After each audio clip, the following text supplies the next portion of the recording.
है। चलो एंजॉय करते रहो, नाचते और झूमते रहो।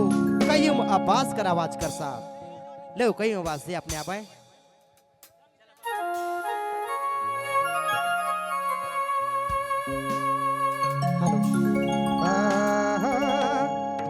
चलू सबसे पहले जितना भी जतरा में आवल सब भाई बहन हमरे के गोतिया सब कोई के जोहार है।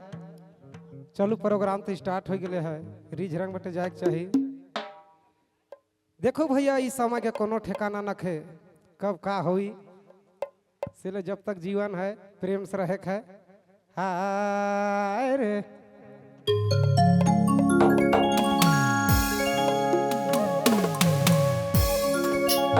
हाय दया हाय रे हो हाय जवानी समय बीतल जाते,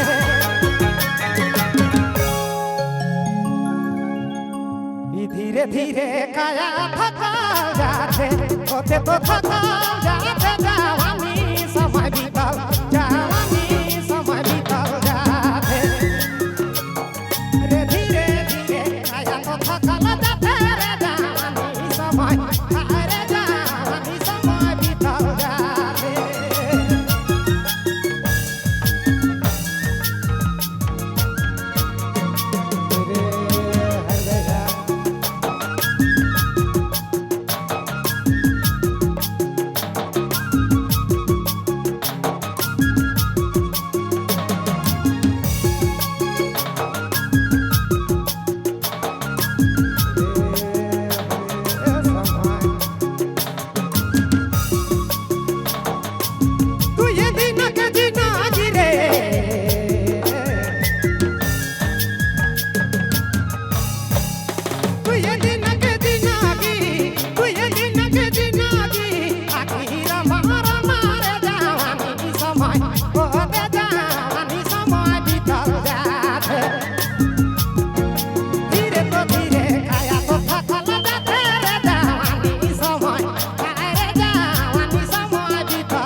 जिए ले हंसी खुशी जिए ले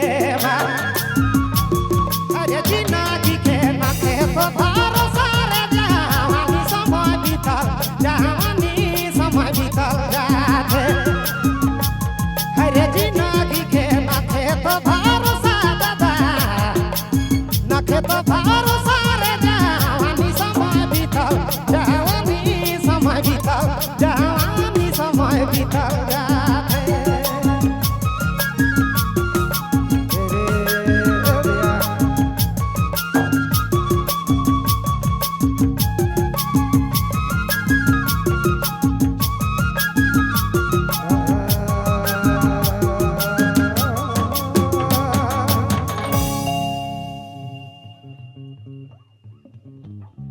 एक बार ताली हो चाहिए, ताली एक बार प्यार से, ताली एक बार, ताली प्यार से।